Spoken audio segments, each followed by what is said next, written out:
مطمئنم برای شما هم پیش اومده که یه وقتایی کم آوردید و تو ذهنتون گفتید که این بچه چرا اینجوری میکنه؟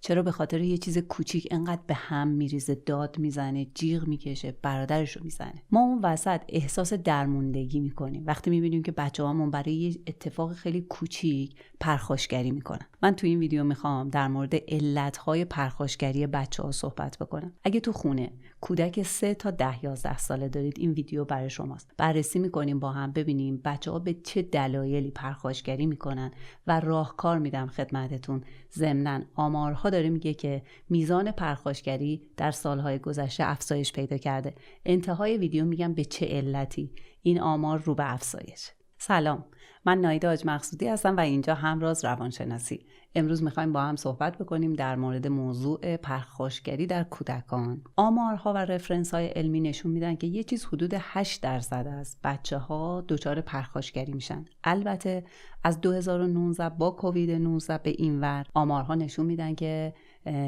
رو به افزایش این تعداد. تقریبا تا 15% بعضی از رفرنس ها افزایش رو نشون میدن که در انتهای ویدیو میگم به چه علتهایی. حتما اون علت ها هم مهمن و باید توی خونه ما حواسمون به اون عوامل باشه. من فکر کنم شروع ویدیو اینطوری باشه که ما خشم رو از پرخاشگری تفاوتش رو متوجه بشیم، یعنی ببینیم چرا الان موضوع این ویدیو کنترل خشم یا عصبانیت نیست، چرا میگیم پرخاشگری و چه تفاوتی داره. چون گاهی وقتا خودمون هم دقیقاً تفاوت این دوتا رو نمیدونیم. خشم یا عصبانیت یک احساس درونیه و خیلی طبیعیه. برای من و شما هم شاید پیش بیاد طی هفته، طی ماه که به خاطر موضوعی عصبانی یا خشمگین بشیم. ولی پرخاشگری یک اکته، یک رفتاره، یک رفتار ناسالم بیرونی هستش که وقتی ما عصبانی و خشمگین میشیم تصمیم میگیریم خودآگاه یا ناخودآگاه که یک رفتاری رو انجام بدیم، حالا با کسی که مقابل ما هست، با اجسام محیط یا با خودمون. این رفتار عرض کردم ناسالمه. ما باید یاد بگیریم که چطوری کنترل خشم داشته باشیم که تبدیل به یه اکت یا رفتار پرخاشگری نشه.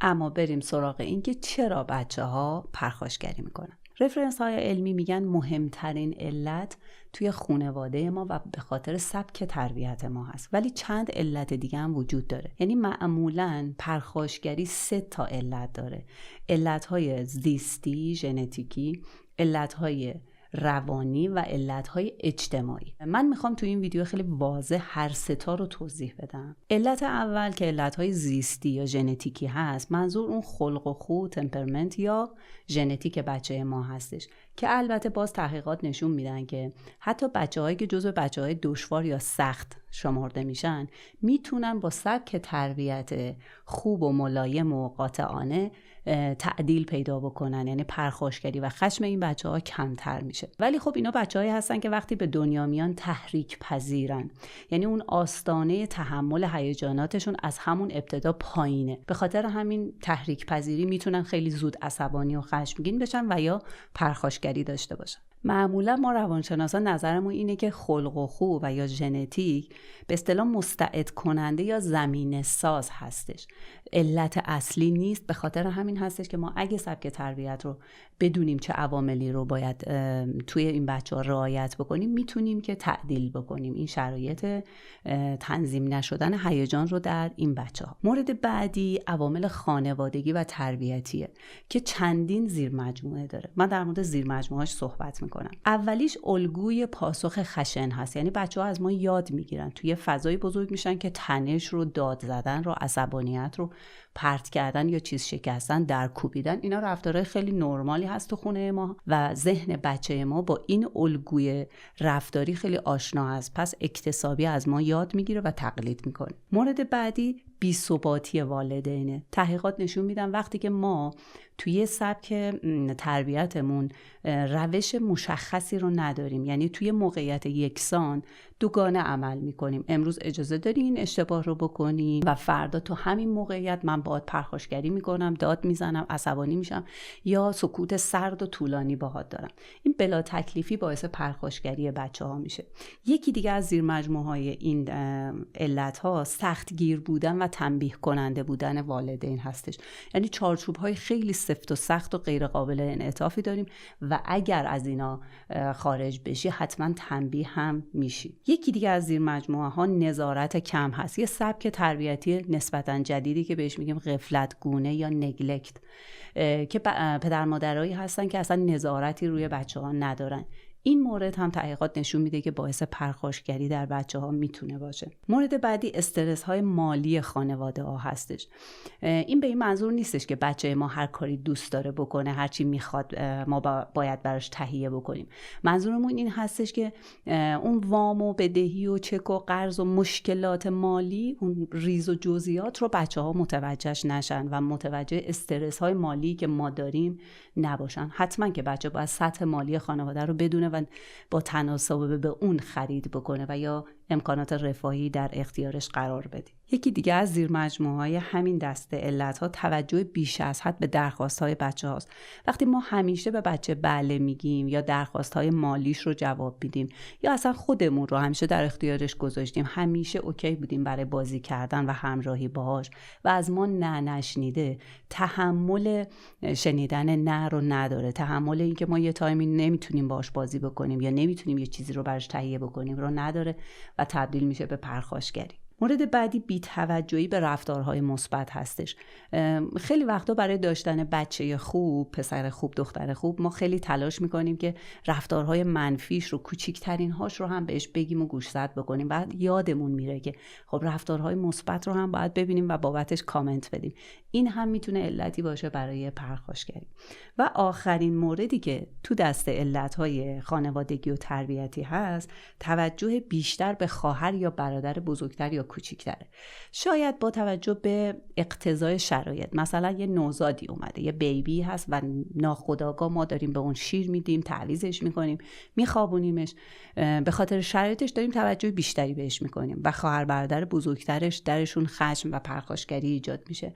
یا مثلا مورد دیگه ای که تو مراجعینم میبینم، بچه‌هایی که کلاس اول هستن، یه نیازی دارن برای آموزش، ما بیشتر باشون تایم بزنیم. شاید بچه کوچیکتر یا بزرگتر عصبانی بشه وقتی این رفتار رو میبینه و پرخاشگری بکنه. سومین علت که باعث پرخاشگری توی بچه‌ها میشه عوامل محیطی یا یادگیری اجتماعی هست. منظورمون همسالان بچه‌مون هست. همسن و سالاش که میره توی پارک محل با هم بازی میکنن یا همسن و سالاش و همکلاسیاش توی مدرسه. این گروه سنی چه رفتاری دارن؟ اگه پرخاشگر باشن بچه ما هم احتمال اینکه یاد بگیره و اون رفتارا رو تقلید بکنه زیاد هست. و زیر مجموعه بعدی عوامل محیطی میشه رسانه و بازی‌های خشونت‌آمیز. مدیایی که بچه ما داره میبینه، اگر مداوم بازی‌های کامپیوتری که میکنه توی گوشی همراه یا حالا تلویزیون یا هر جای دیگه‌ای، اگر مداوم باشه میتونه بهش یه الگوی رفتاری بده اگر توی اونها پرخاشگری و خشم و خشونت وجود داشته باشه. و علتهای آخری که باعث پرخاشگری بچه‌ها میشه عوامل روانپزشکی هستن. اختلال ها رو منظورمون هست، مثل اختلال سلوک، مثل اختلال ADHD یا نقص توجه بیش فعالی، OCD، ODD. اینها هم میتونن باعث پرخاشگری بشن. من به تجربه کاری خودم، کار کلینیکی که انجام میدم، اینو متوجه شدم. رفرنس های علمی هم همین رو میگن. بیشترین دلیل پرخاشگری در بچه‌ها، ما 4 علت رو گفتیم دیگه. علت دوم یعنی علت‌های خانوادگی و تربیتیه و خواهش میکنم خیلی کمتر به علت آخر یعنی عوامل روانپزشکی و اختلال‌ها تمرکز بکنید. اگر هم احساس میکنید که به دلایلی که گفتم بچه شما پرخاشگری نداره و به احتمال زیاد یک اختلالی داره، حتما با یک متخصص مشورت بکنید. و اما بریم سراغ راهکارها. من 2 دسته راهکار میخوام بگم. یکی برای زمان بحران، یعنی فوریت داره که همین الان بچه داره پرخاشگری میکنه و ما ورود بکنیم. یکی هم برای این که تشخیص دادیم بچه ما پرخاشگری داره و میخوایم یه پلن 2-3 ماهه بذاریم، کارهایی رو انجام بدیم که سطح پرخاشگریش بیاد پایین یا کاملا از بین بره و صفر بشه. در شرایط بحران چند قدم رو ما باید برداریم. اولین و مهمترینش اینه که ما عصبانی و پرخاشگری نکنیم، پس با صدای ملایم صحبت بکنیم. دومیش اینه که خیلی مهربون و همراه بهش یه تک جمله بگیم. و معمولا این هستش که احساسش رو ببینیم، یعنی بهش بگیم که من میفهمم عصبانی شدی عزیزم، یا بیا اینجا بشین، بیا یه لیوان آب بخور، حالا بیا با هم صحبت میکنیم. پس جمله های مهربون بدون اینکه عصبانی بشیم 2 قدم اصلی هستن. قدم بعدی اینه که محیط رو ایمن بکنیم. مثلا اگه وسیله دستش قرار پرت بکنه، اگه یه کار خطرناکی داره میکنه، اگر با دوستش با هم دیگه به اصطلاح دارن گلاویز میشن، از هم جداشون بکنیم. پس محیط رو ایمن بکنیم. و قدم بعدی اینه که احساسش رو بپذیریم بدون اینکه رفتارش رو تایید بکنیم، حتی رفتارش رو محدود بکنیم. یعنی بهش بگیم که میفهمم عصبانی هستی، این چند دقیقه بعد از اون بحران هست، 2-3 دقیقه حداقل گذشته، و بهش میگیم میفهمم عصبانی هستی ولی ما حق نداریم چیزی پرت کنیم. میفهمم ناراحت شدی از دوستت ولی اجازه نداری هولش بدی. و قدم آخر اینه که به هیچ عنوان تنبیه یا تحقیر نکنیم. پس اینکه چقدر لوستی، دوباره تو داری سر و صدا میکنی، حق نداشتی اونو بزنی، اینطوری رفتار نکنیم یا تنبیهش نکنیم، داد نزنیم سر اون بچه. و اما بریم سراغ راهکارهایی که میخوایم به عنوان یه پلن، یه برنامه داشته باشیم به عنوان پدر مادر یا بعضی وقتا معلم ها هم میتونن این کارو انجام بدن که کمک بکنیم به یه بچه‌ای که سطح پرخاشگریش بیاد پایین. اگه ویدیو رو تا اینجا دوست داشتید ممنون میشم که لایک بکنید. این بزرگترین حمایتی هست که میتونید از ما داشته باشید و ویدیویی که لایک بیشتری بگیره به افراد بیشتری نشون داده میشه. مطمئنم که خیلی از افراد به این ویدیو نیاز دارن. پیج ما رو هم در اینستاگرام میتونید دنبال بکنید به آیدی همراز.روانشناسی. و بریم سراغ راهکارها برای درمان پرخاشگری. اینجا هم چند دسته راهکار داریم. دسته اول آموزش یه سری از مهارت‌ها هست. بچه‌ای که داره پرخاشگری میکنه نیاز داره که ما حداقل 4 تا مهارت رو بهش یاد بدیم. اولی شناخت احساسات هستش. باید متوجه بشه و ما بهش یاد بدیم که آهان تو الان عصبانی شدی، آهان ناراحت شدی، ناامید شدی، ترسیدی. در مورد احساسات حتما باهاش صحبت بکنیم. من ویدیویی دارم در مورد شناخت احساسات که حتما لینکش رو بالا میذارم و میتونید اون رو مشاهده بکنید که چطوری میتونیم به بچه‌ها آموزش بدیم. مورد بعدی مهارت کنترل خشم هستش. یعنی به بچه‌ها یاد بدیم که وقتی عصبانی میشی باید 3 تا گام رو برداری. اول توقف کنی، بعد یه تنفس بکشی، بعداً یک جمله یا کلمه بگی در مورد مثلا احساست بگی دارم عصبانی میشم یا نه تو نمیتونی این کارو بکنی. یه جمله هایی به بچه‌ها یاد بدیم. در این مورد هم یه ویدیو اختصاصی دارم که باز هم این ویدیو بالا گذاشته میشه و میتونید اون رو ببینید و ازش کمک بگیرید. مهارت بعدی که نیاز هست به بچه‌ها یاد بدیم مهارت حرف زدن هستش. مهارت گفتگو کردن، یعنی بهش یاد بدیم که به جای اون اکت، به جای اون رفتار هل دادن، پرت کردن، چیز شکستن، در کوبیدن، تو باید حرف بزنی، در مورد احساست بگی که الان چی داره تو رو ناراحت میکنه، چی داره اذیتت میکنه. و مهارت آخر مهارت حل مسئله هست. باز هم میخوایم بهش یاد بدیم که به جای اون رفتاره، به جای اون اکت، تو باید بیای در مورد اون مسئله‌ای که تکرار داره میشه با ما صحبت بکنی یا به معلمت بگی و با هم کمک بکنیم یه راه حل برای این مشکل پیدا بکنیم. و اما دسته بعدی از راه حل هایی که کمک میکنه به بچه‌ها سهم من و شما پدر مادره. اولیش این هستش که خودمون چقدر کنترل خشم داریم و خیلی ساده. اگر نداریم، من امروز یک کاری رو بهتون یاد میدم، خواهش میکنم این کار رو حداقل انجام بدید. موقع عصبانیت به بچه بگین که یه 5 دقیقه نیا پیشم، الان عصبانیم نمیتونم صحبت کنم. حداقل ترین کاری که میتونیم بکنیم اینه. یعنی بچه یه الگوی سالم از ما یاد میگیره که وقتی عصبانی هستیم سکوت میکنیم، حرف نمیزنیم و یکم فاصله میگیریم از جمع، بعدش میایم و راجبش صحبت میکنیم. قدم دوم اینه که واقعا تنش و رفتارهای تنشی و خشن و پرخاشگری تو خونه ما نباشه که اون الگوی ذهنی برای بچه ایجاد نشه. آیتم بعدی سبک تربیت قاطعانه هستش. یعنی سهم مهمی ما داریم در ایجاد پرخاشگری در بچه‌ها. وقتی قاطعانه بچه‌ها رو بزرگ می‌کنیم، یعنی اون سختگیریه یا اون نگلکت و بی اهمیتی نیست، اصلا در بچه‌ها کمتر خشم و پرخاش ایجاد میشه. در این مورد هم من یه ویدیویی دارم که باز هم لینکش رو بالا میذاریم و میتونید استفاده کنید. مورد بعدی پیشگیری و شناسایی موقعیت‌های تحریک کننده هست. یه مادر تشخیص میده کم کم که بچهش وقتی گرسنه میشه پرخاشگری میکنه، وقتی خیلی مدیا میبینه، وقتی خیلی بازی میکنه، وقتی کم خوابه، تو مهمونی ها، تو شلوغی ها. وقتی اینا رو شناسایی میکنیم بعداً پیشگیری بکنیم و سعی کنیم که بچه‌مون در این موقعیت‌ها قرار نگیره. مورد دیگه‌ای که باز جزو وظایف من و شما هست، استفاده از پیامد رفتار هستش.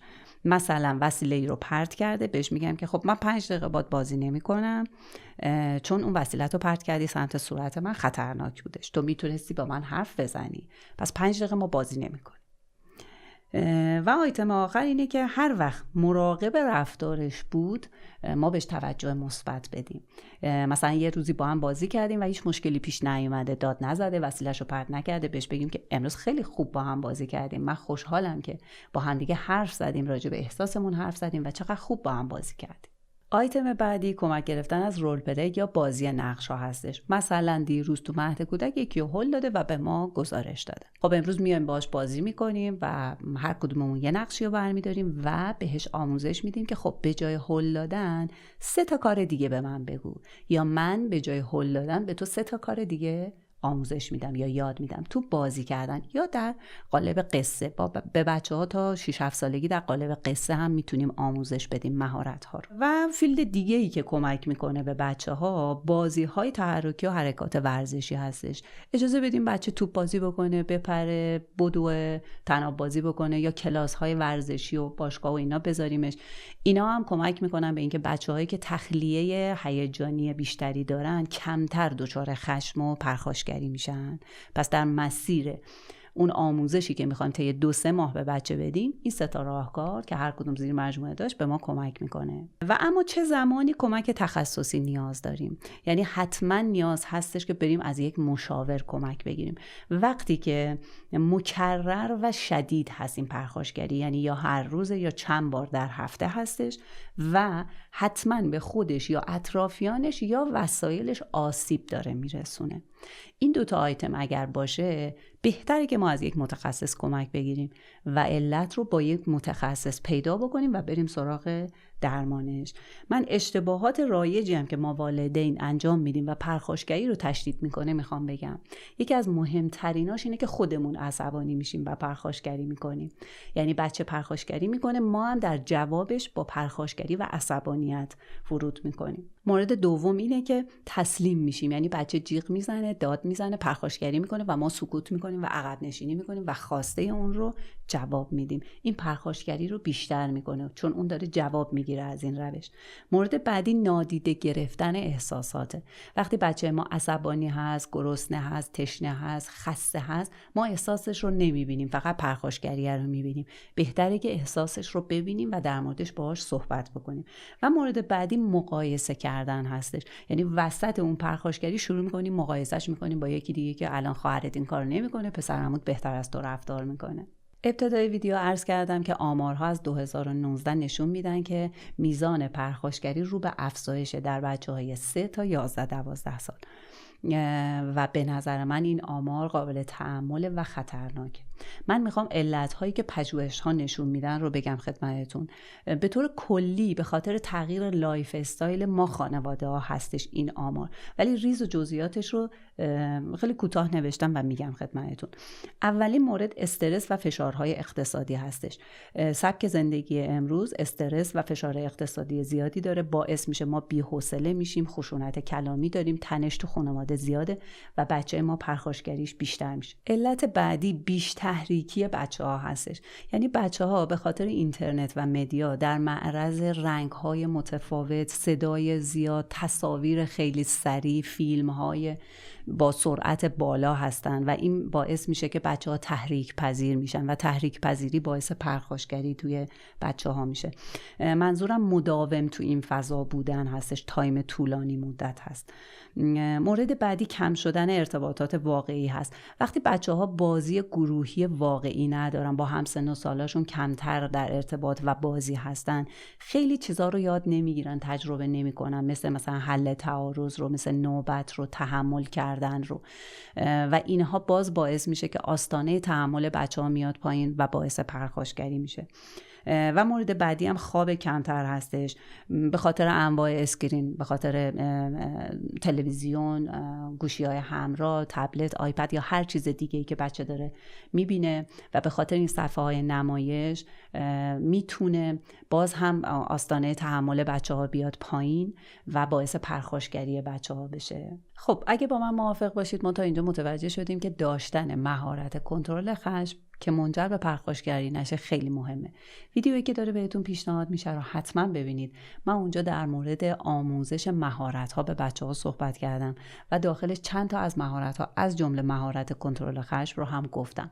مطمئنم به شما کمک میکنه. متشکرم که همراه من بودین. خدا نگهدار.